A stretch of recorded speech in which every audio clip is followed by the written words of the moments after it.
El libro de Urantía, página 1596. Documento 142. Durante el mes de abril, Jesús y los apóstoles trabajaron en Jerusalén, saliendo de la ciudad todas las tardes para pasar la noche en Betania. Jesús mismo pasó 1 o 2 noches por semana en Jerusalén en la casa de Flavio, un judío griego, donde concurrían en secreto muchos judíos prominentes para entrevistarse con él.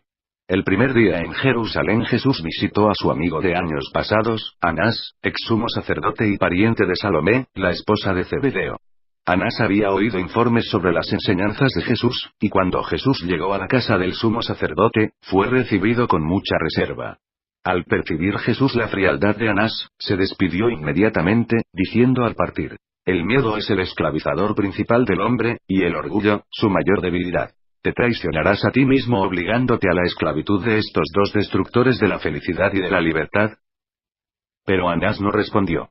El maestro no volvió a ver a Anás hasta el momento en que éste se sentó con su yerno en juicio del Hijo del Hombre. 1. La enseñanza en el templo. Durante todo este mes, Jesús o uno de los apóstoles enseñaban diariamente en el templo. Cuando las multitudes pascuales eran demasiado numerosas para entrar al templo y escuchar la enseñanza, los apóstoles conducían muchos grupos de enseñanza fuera de los precintos sagrados. Lo esencial de su mensaje era 1. El reino del cielo se acerca. 2. Mediante la fe en la paternidad de Dios, podéis entrar en el reino del cielo y así ser hijos de Dios. 3. El amor es la regla del vivir dentro del reino, devoción suprema a Dios al amar al prójimo como a vosotros mismos. 4. La obediencia a la voluntad del Padre, que produce los frutos del Espíritu en la vida personal, es la ley del reino. Las multitudes que venían a celebrar la Pascua escucharon estas enseñanzas de Jesús, y cientos entre ellos se regocijaron de la buena nueva. Los altos sacerdotes y rectores de los judíos muchos se preocuparon acerca de Jesús y sus apóstoles y discutieron qué deberían de hacer con ellos. Además de enseñar dentro y fuera del templo, los apóstoles y otros creyentes hacían mucho trabajo personal entre las multitudes pascuales. Estos hombres y mujeres interesados llevaron la nueva del mensaje de Jesús, escuchada durante la celebración pascual, a los puntos más remotos del Imperio Romano y también al oeste. Fue este el comienzo de la expansión del Evangelio del Reino al mundo exterior. El trabajo de Jesús ya no se limitaría a Palestina. Página 1597. 2.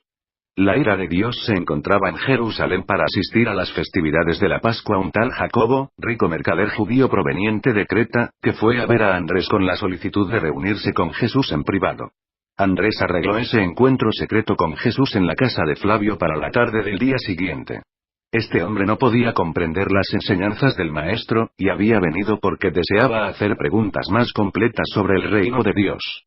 Jacobo le dijo a Jesús: pero, rabino, Moisés y los profetas de antaño nos dicen que Yahvé es un Dios celoso, un Dios de gran ira e intenso enojo.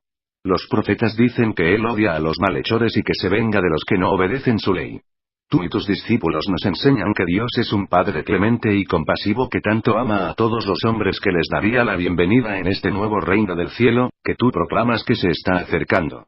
Cuando Jacobo terminó de hablar, Jesús le contestó: Jacobo, has expresado bien las enseñanzas de los antiguos profetas que enseñaban a los hijos de su generación de acuerdo con las luces de su época. Nuestro Padre en el paraíso es inmutable. Pero el concepto de su naturaleza se ha ampliado y ha crecido desde los días de Moisés a través de los tiempos de Amós y aún hasta la generación del profeta Isaías. Ahora pues he venido yo en la carne para revelar el Padre en nueva gloria y para mostrar su amor y misericordia para con todos los hombres de todos los mundos. A medida que el Evangelio de este reino se derrame sobre el mundo con su mensaje de felicidad y buena voluntad para todos los hombres, se irán desarrollando mejores relaciones entre las familias de todas las naciones. A medida que pase el tiempo, los padres y sus hijos se amarán más, y así surgirá una mayor comprensión del amor del Padre en el cielo por sus hijos en la tierra. Recuerda, Jacobo, que un padre verdadero y bueno no solo ama a su familia en su totalidad, como una familia, sino que también ama verdaderamente y cuida afectuosamente de cada miembro individual de la familia. Después de una larga conversación sobre el carácter del Padre Celestial, Jesús pausó para decir: Tú, Jacobo, padre de muchos como tú eres, bien conoces la verdad de mis palabras. Y Jacobo dijo: Pero maestro, ¿quién te dijo que soy padre de 6 hijos? ¿Cómo es que tú sabías esto sobre mí? Y respondió el maestro: Basta con decir que el Padre y el Hijo conocen todas las cosas, porque en verdad lo ven todo. Como tú amas a tus hijos como Padre sobre la tierra, así debes ahora aceptar la realidad del amor del Padre Celestial hacia ti, no solo hacia todos los hijos de Abraham, sino hacia ti, tu alma individual. Siguió diciendo Jesús. Cuando tus hijos son muy pequeños e inmaduros, y cuando tú debes castigarlos, es posible que piensen que su padre está enojado y lleno de ira y resentimiento. Su inmadurez no consigue penetrar más allá del castigo para discernir el afecto previsor y correctivo del padre. Pero cuando estos mismos hijos se vuelven hombres y mujeres adultos, ¿no es acaso una locura para ellos mantener estos conceptos previos y erróneos sobre su padre? Como hombres y mujeres ya deberían discernir el amor de su padre en estos castigos tempranos. ¿Acaso no debería la humanidad, a medida que pasan los siglos, llegar a una mejor comprensión de la verdadera naturaleza y carácter amante del Padre en el cielo? ¿Qué habéis ganado de las generaciones sucesivas de esclarecimiento espiritual si persistís en ver a Dios tal como lo veían Moisés y los profetas? Te digo, Jacobo, que bajo la luz brillante de este momento deberías ver al Padre como ninguno de los que han venido antes pudo jamás contemplarle. Y al verlo así, deberías página 1598 regocijarte de entrar al reino en el que gobierna tan misericordioso Padre, y deberías tratar de que su voluntad de amor domine tu vida de ahora en adelante. Y Jacobo contestó. Rabino, yo creo. Deseo que me conduzcas al reino del Padre. 3. El concepto de Dios. Los 12 apóstoles, la mayoría de los cuales habían escuchado esta conversación sobre el carácter de Dios, hicieron a Jesús muchas preguntas esa noche sobre el Padre en el cielo. Las respuestas del Maestro a estas preguntas pueden presentarse mejor mediante el resumen siguiente, puesto en lenguaje moderno. Jesús reprochó suavemente a los 12, diciendo en substancia: ¿no conocéis acaso las tradiciones de Israel relacionadas con el crecimiento de la idea Yahvé, y sois acaso ignorantes de las enseñanzas de las Escrituras sobre la doctrina de Dios? Luego el Maestro procedió a instruir a los apóstoles sobre la evolución del concepto de la deidad a lo largo del curso del desarrollo del pueblo judío. Les llamó la atención sobre las siguientes fases del crecimiento de la idea de Dios. 1. Yahvé, el Dios de los clanes del Sinaí. Era este el concepto primitivo de la deidad, que Moisés exaltó al nivel más alto del Señor Dios de Israel.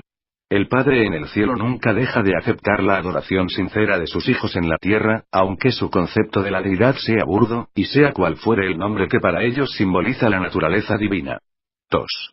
El Altísimo.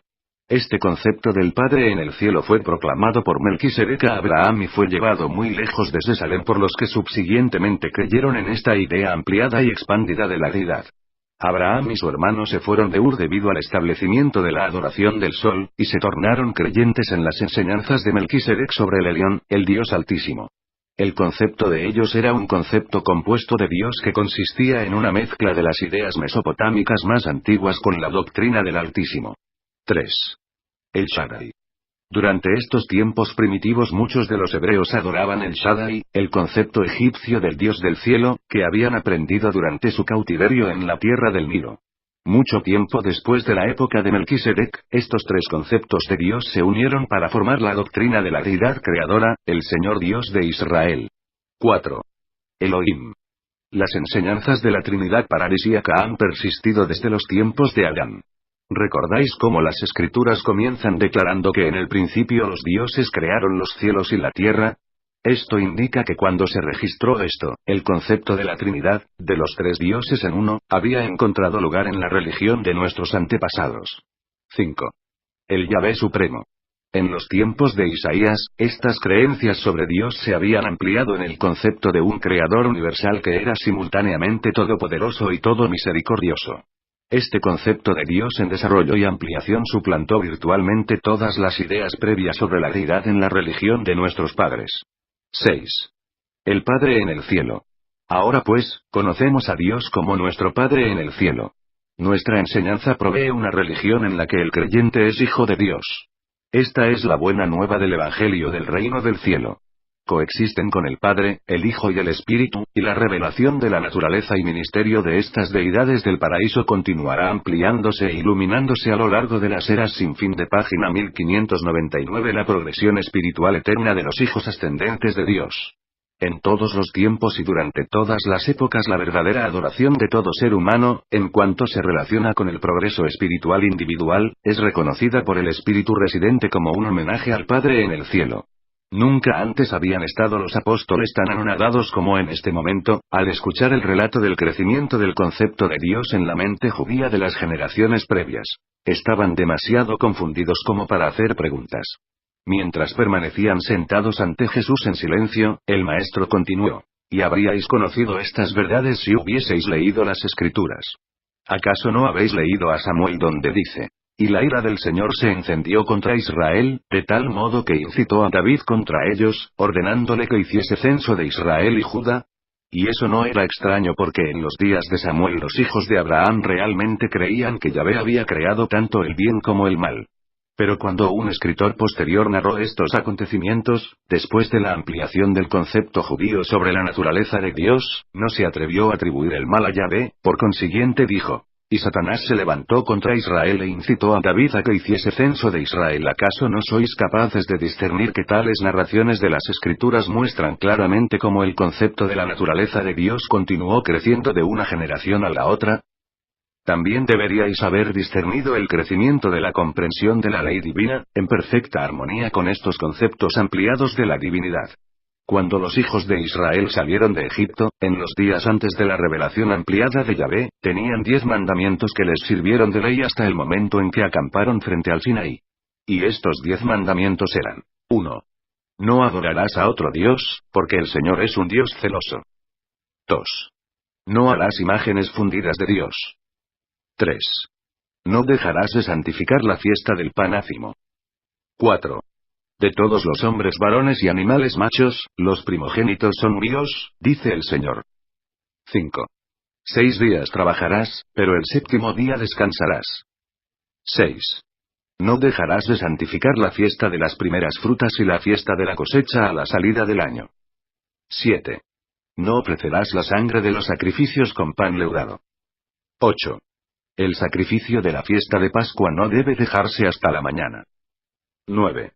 Las primicias de los primeros frutos de la tierra llevarás a la casa del Señor tu Dios. 10. No cocerás el cabrito en la leche de su madre. Y luego, entre truenos y relámpagos en el Sinaí, Moisés les dio a los nuevos 10 mandamientos, que todos vosotros estaréis de acuerdo en que son pronunciamientos más nobles, más de acuerdo con los conceptos yahvéitas ampliados de la deidad. ¿Acaso nunca notasteis que estos mandamientos, tal como aparecen 2 veces en las Escrituras, en el primer caso consideran que la liberación del cautiverio en Egipto es la razón para acatar el sábado, mientras que en el segundo, el progreso de las creencias religiosas de nuestros antepasados exigía que el hecho de la creación se reconociera como la motivación de la observancia del sábado? Y luego, recordaréis que una vez más, en la época más espiritualmente esclarecida de Isaías, estos 10 mandamientos negativos fueron cambiados en la página 1600. Gran ley positiva del amor, la exhortación de amar a Dios en forma suprema y a vuestro prójimo como a vosotros mismos. Esta suprema ley de amor hacia Dios y hacia el hombre es la que yo también os declaro, como el deber total del hombre. Cuando terminó de hablar, nadie le preguntó nada. Se alejaron cada uno a su sitio de descanso. 4. Flavio y la cultura griega. Flavio, el judío griego, era un prosélito del portal, pues no había sido circuncidado ni bautizado, y puesto que mucho amaba lo bello en arte y escultura, la casa que ocupaba durante su estadía en Jerusalén era un hermoso edificio. Esta casa estaba exquisitamente adornada con tesoros invaluables, que él había recogido aquí y allí en sus viajes por el mundo. Cuando se le ocurrió por primera vez invitar a Jesús a su casa, temía que el maestro pudiese ofenderse a la vista de tantas así llamadas imágenes.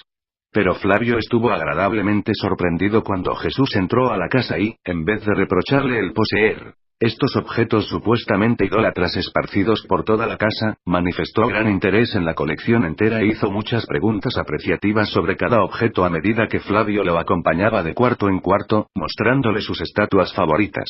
El maestro vio que su anfitrión estaba sorprendido por su actitud positiva sobre el arte. Por consiguiente, cuando terminaron de ver la entera colección, Jesús dijo: «Porque sabes apreciar la belleza de las cosas creadas por mi Padre y hechas por las manos artísticas del hombre, ¿esperas que yo te reproche? Solo porque Moisés intentó combatir la idolatría y la adoración de los dioses falsos, ¿por qué deben todos los hombres ponerse en contra de la reproducción de la elegancia y de la belleza? Yo te digo, Flavio, que los hijos de Moisés no supieron interpretarlo y ahora crean falsos dioses aún de sus prohibiciones de las imágenes de los objetos del cielo y de la tierra. Pero, aunque Moisés enseñara estas restricciones a la mente en tinieblas de aquellos días, ¿qué tiene eso que ver con esta época, en la que el Padre en el cielo se revela como el gobernante espiritual universal por sobre todas las cosas? Flavio, yo declaro que en el reino venidero ya no enseñarán, no adoréis esto y no adoréis aquello. Ya no se preocuparán de instar a que evitéis esto y a que no hagáis aquello, sino más bien, todos se ocuparán de un deber supremo. Y este deber del hombre está expresado en dos grandes privilegios: adoración sincera del Creador infinito, del Padre del paraíso, y servicio amante dado a los semejantes. Si amas a tu prójimo como te amas a ti mismo, realmente conocerás que eres hijo de Dios. En una época en que mi padre no era bien comprendido, Moisés estaba justificado en sus intentos de resistir la idolatría, pero en la era venidera el Padre habrá sido revelado en la vida del Hijo. Y esta nueva revelación de Dios hará por siempre innecesario confundir al Padre Creador con los ídolos de piedra o las imágenes de oro y plata. De aquí en adelante los hombres inteligentes podrán disfrutar de los tesoros del arte sin confundir la apreciación material de la belleza con la adoración y servicio del Padre del paraíso, el Dios de todas las cosas y de todos los seres. Flavio creyó todo lo que Jesús le enseñaba. Al día siguiente fue a Betania allende el Jordán y fue bautizado por los discípulos de Juan. Hizo esto porque los apóstoles de Jesús aún no bautizaban a los creyentes. Cuando Flavio retornó a página 1601 Jerusalén, hizo una gran fiesta para Jesús e invitó a 60 de sus amigos. Muchos de esos invitados también se hicieron creyentes en el mensaje del reino venidero. 5. El discurso sobre la certidumbre. Uno de los grandes sermones que predicó Jesús en el templo durante esa semana de Pascua fue en respuesta a una pregunta de uno de los oyentes, un hombre de Damasco. Este preguntó a Jesús: Pero, Rabino, ¿cómo sabremos con certidumbre que tú has sido enviado por Dios, y que nosotros podremos en verdad entrar en este reino que tú y tus discípulos declaran venidero? Y Jesús respondió: En cuanto a mi mensaje y a las enseñanzas de mis discípulos, debéis juzgarlos por sus frutos. Si os proclamamos las verdades del Espíritu, el Espíritu atestiguará en vuestro corazón que nuestro mensaje es genuino. En cuanto al reino y a vuestra certidumbre de que seréis aceptados por el Padre Celestial, permitidme preguntaros qué padre entre vosotros, digno de llamarse padre y con un corazón tierno, abandonaría a su hijo en la ansiedad o en el suspenso sobre su posición dentro de la familia o su sitio asegurado en el afecto del corazón de su padre. ¿Acaso vosotros, padres terrestres, disfrutáis torturando a vuestros hijos con incertidumbres sobre el lugar de amor que ocupan en vuestro corazón paterno humano? Tampoco abandona vuestro Padre en el cielo a sus hijos de fe del Espíritu en la incertidumbre de no saber cuál es su posición en el reino. Si recibís a Dios como vuestro Padre, de verdad y de veras seréis hijos de Dios. Y si sois hijos, os encontraréis seguros en vuestra posición en todo cuanto se refiere a la filiación eterna y divina. Si creéis mis palabras, creéis de este modo en aquel que me envió. Y creyendo así en el Padre os habéis asegurado vuestro estado en la ciudadanía celestial. Si hacéis la voluntad del Padre en el cielo, no dejaréis jamás de alcanzar la vida eterna de progreso en el reino divino. El Espíritu Supremo será testigo con vuestro espíritu de que sois realmente hijos de Dios. Y si sois hijos de Dios, habéis nacido del Espíritu de Dios. Y el que haya nacido del Espíritu, tiene dentro de sí el poder de sobreponerse a toda duda, y esta es la victoria que se sobrepone a toda incertidumbre, aun vuestra fe. Dijo el profeta Isaías hablando de estos tiempos: Cuando el Espíritu se derrame sobre nosotros desde lo alto, entonces la labor de la rectitud significará paz, reposo, y seguridad para siempre. Para todos aquellos que crean verdaderamente en este Evangelio, yo seré la garantía de su recepción en la misericordia eterna y en la vida perdurable del reino de mi Padre. Así pues vosotros que oís de este mensaje y creéis en este Evangelio del reino sois hijos de Dios, y tenéis vida para siempre. Y la prueba para todo el mundo de que habéis nacido del Espíritu está en que vosotros os amáis sinceramente los unos a los otros. El gentío de escuchadores permaneció muchas horas con Jesús haciéndole preguntas y escuchando atentamente sus respuestas consoladoras. Aún los apóstoles se sentían fortalecidos por las enseñanzas de Jesús, y pudieron predicar el Evangelio del reino con más fuerza y certidumbre. Esta experiencia en Jerusalén fue una gran inspiración para los 12. Fue su primer contacto con multitudes tan enormes, y aprendieron muchas lecciones valiosas que les resultaron de gran ayuda en su trabajo posterior. 6. El encuentro con Nicodemo. Una tarde en la casa de Flavio vino a ver a Jesús un cierto Nicodemo, rico y anciano miembro del Sanedrín judío. Mucho había oído él sobre las enseñanzas de página 1602 Galileo, y por eso fue una tarde a escucharle cuando enseñaba en los patios del templo. Hubiera querido ir a menudo a escuchar las enseñanzas de Jesús, pero temía ser visto por la gente que estaba presente en estas conferencias, porque ya los rectores judíos estaban tan en contra de Jesús que ningún miembro del Sanedrín quería identificarse abiertamente con él. Por consiguiente, Nicodemo había arreglado con Andrés de ver a Jesús en privado, después de la caída del sol, esta tarde en particular. Pedro, Santiago y Juan estaban en el jardín de Flavio cuando comenzó la entrevista, pero más tarde entraron a la casa en donde continuó el diálogo. Al recibir a Nicodemo, Jesús no demostró una deferencia especial. Al hablar con él, no había concesión ni tampoco un tono indebidamente persuasivo. El maestro no hizo ningún intento de rechazar a su visitante sigiloso, ni tampoco lo trató con sarcasmo. En todo su trato con el distinguido visitante, Jesús se mostró calmo, honesto y digno. Nicodemo no era un delegado oficial del Sanedrín. Vino a ver a Jesús solamente debido a su interés personal y sincero en las enseñanzas del maestro. Al ser presentado por Flavio, dijo Nicodemo: Rabino, sabemos que eres un maestro enviado por Dios, porque ningún mero hombre podría enseñar así a menos que Dios estuviese con él. Y estoy deseoso de conocer más de tus enseñanzas sobre el reino venidero. Jesús respondió a Nicodemo: de cierto te digo, Nicodemo, que si un hombre no naciere de lo alto, no puede ver el reino de Dios. Entonces replicó Nicodemo: pero, ¿cómo puede un hombre nacer de nuevo cuando ya es viejo? No puede entrar por segunda vez en el vientre de su madre para nacer. Dijo Jesús: sin embargo, yo te declaro que, a menos que un hombre naciere del Espíritu, no podrá entrar en el reino de Dios. Lo que nace de la carne, carne es, y lo que nace del Espíritu, Espíritu es. Pero no debes sorprenderte de que yo haya dicho que debes nacer de lo alto. Cuando sopla el viento, oyes el murmullo de las hojas, pero no ves el viento, de dónde viene y a dónde va, y así es con todo aquel que nace del Espíritu. Con los ojos de la carne puedes contemplar las manifestaciones del Espíritu, pero no puedes en verdad discernir el Espíritu. Replicó Nicodemo: pero no comprendo. ¿Cómo puede eso ser? Dijo Jesús: es posible que tú seas un maestro en Israel y sin embargo ignores todo esto. Se vuelve pues el deber de los que conocen las realidades del Espíritu revelar estas cosas a los que disciernen tan solo las manifestaciones del mundo material. Pero ¿nos creerás a nosotros, si te decimos las verdades celestiales? ¿Tienes tú el coraje, Nicodemo, de creer en el que ha descendido del cielo, aun en el Hijo del Hombre? Y dijo Nicodemo: pero ¿cómo podré yo comenzar a captar este espíritu que ha de rehacerme en preparación para entrar al reino? Respondió Jesús: el Espíritu del Padre en el cielo ya reside en ti.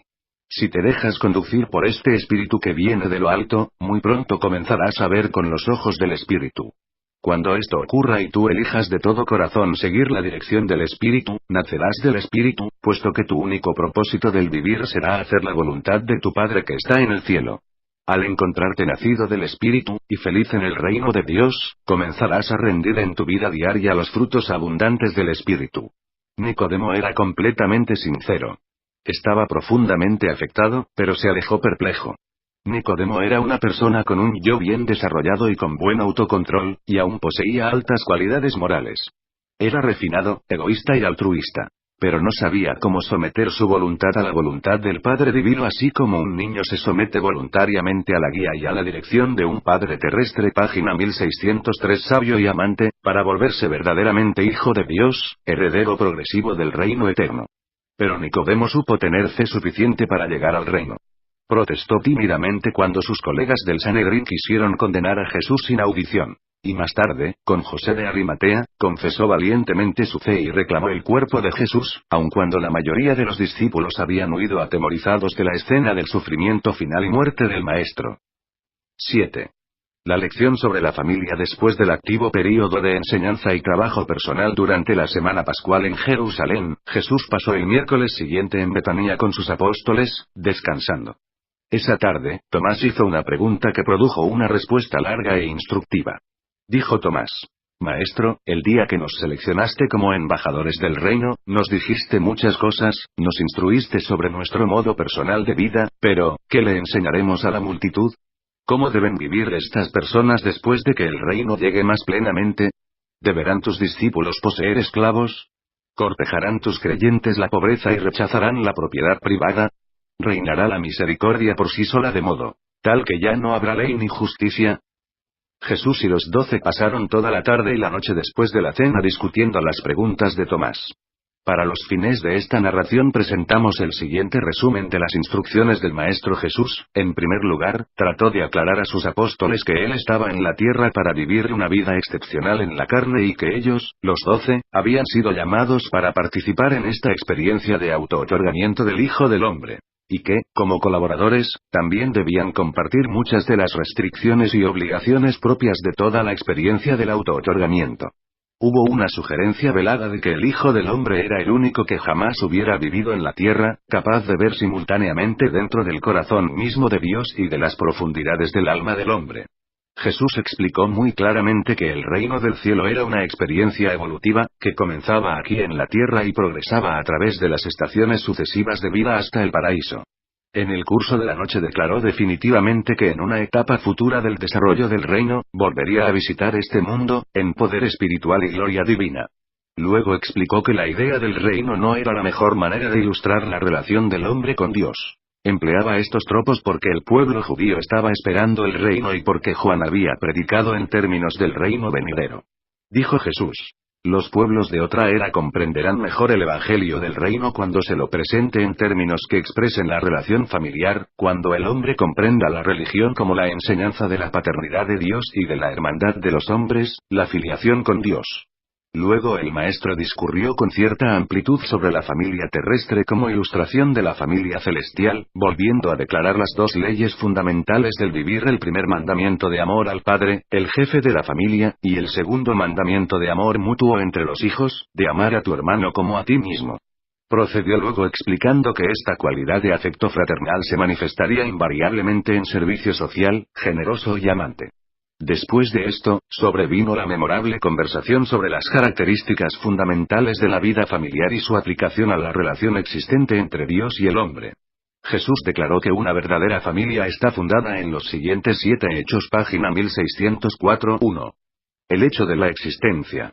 Las relaciones discernibles en la naturaleza y los fenómenos del parecido entre los mortales están vinculados a la familia. Los niños heredan ciertos rasgos de los padres. Los hijos se originan de los padres. La existencia de la personalidad depende del acto de los padres. La relación del padre y el hijo es inherente en toda la naturaleza y llena todas las existencias vivientes. 2. La seguridad y el placer. Los verdaderos padres derivan gran placer de la satisfacción de las necesidades de sus hijos. Muchos padres no se contentan con satisfacer tan solo las necesidades de sus hijos, sino que disfrutan en disponer también para sus placeres. 3. La educación y la capacitación. Los padres sabios planean cuidadosamente la educación y la capacitación adecuada de sus hijos e hijas. Se prepara así a los jóvenes para las responsabilidades mayores de la vida futura. 4. La disciplina y el establecimiento de limitaciones. Los padres previsores también disponen para la necesaria disciplina, guía, corrección y, de vez en cuando, limitaciones, para sus hijos pequeños e inmaduros. 5. El camaraderismo y la lealtad. El padre afectuoso mantiene una relación íntima y amante con sus hijos. Está siempre dispuesto a escuchar sus solicitudes. Está dispuesto a compartir sus penas y ayudarlos en sus dificultades. El padre está supremamente interesado en el bienestar progresivo de su progenie. 6. El amor y la misericordia. Un padre compasivo perdona libremente. Los padres no alimentan recuerdos vengativos contra sus hijos. Los padres no son como los jueces, los enemigos o los acreedores.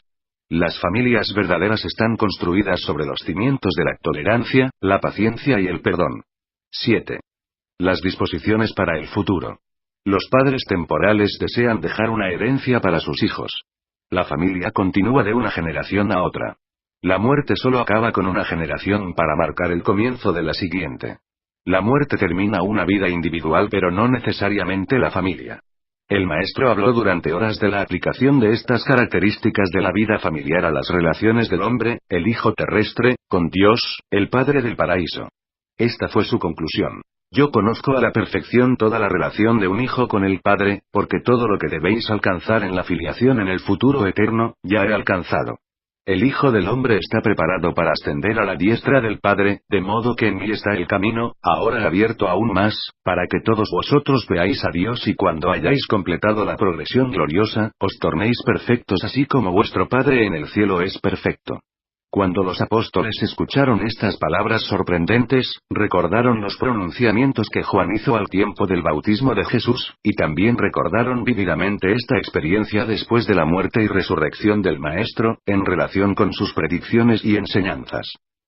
Jesús es un Hijo divino, uno que cuenta con la confianza plena del Padre universal. Había estado con el Padre y lo comprendía plenamente.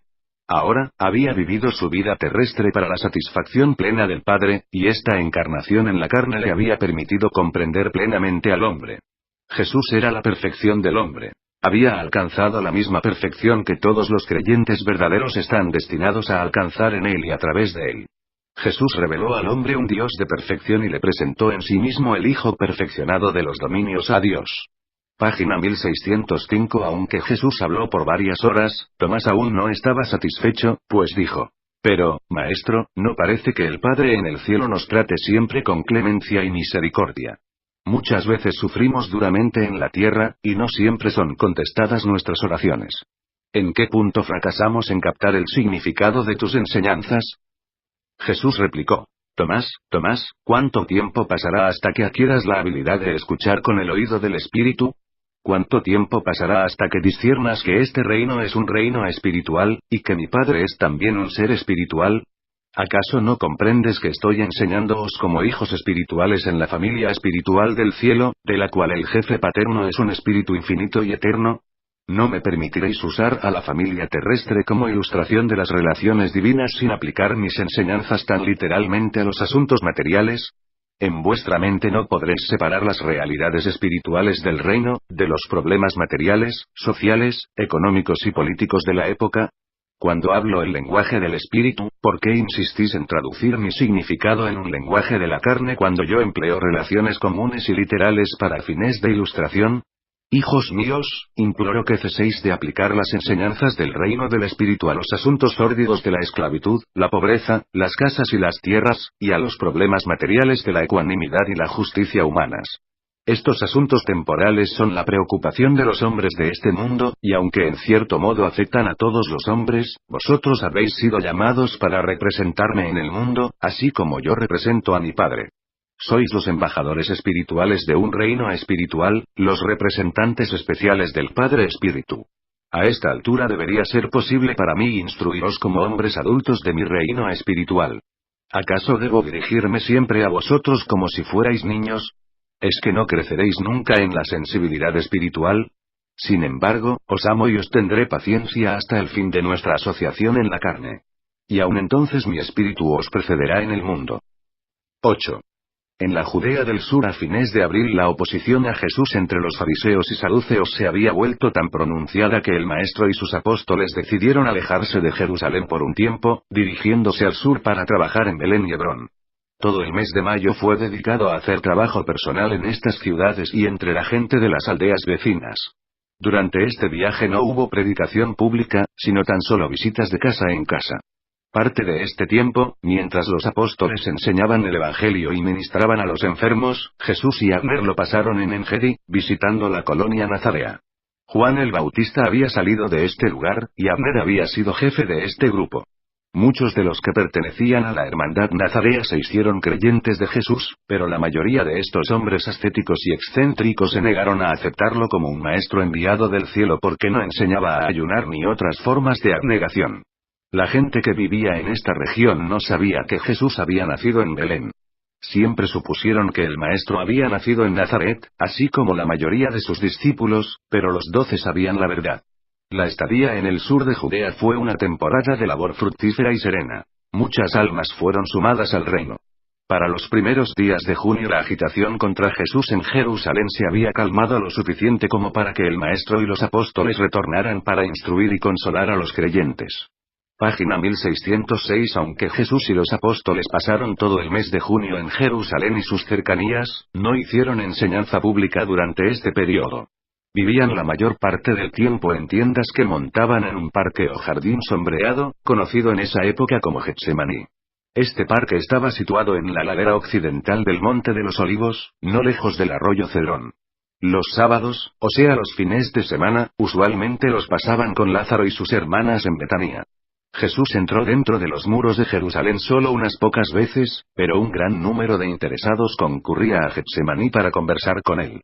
Un viernes por la noche, Nicodemo y un tal José de Arimatea se atrevieron a salir fuera de la ciudad para visitar a Jesús, pero al llegar a la entrada de la tienda del maestro, por miedo no se atrevieron a entrar y se devolvieron y, por supuesto, no percibieron que Jesús sabía todo lo que estaban haciendo. Cuando los rectores de los judíos se enteraron de que Jesús había regresado a Jerusalén, se prepararon para arrestarlo.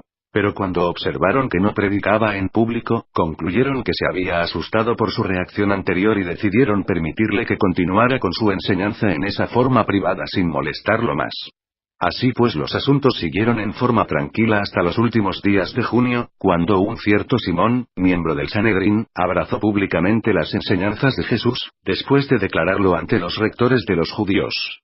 Inmediatamente surgió una nueva agitación en favor del encarcelamiento de Jesús y este movimiento tanto creció que el maestro decidió retirarse a las ciudades de Samaria y la Decápolis.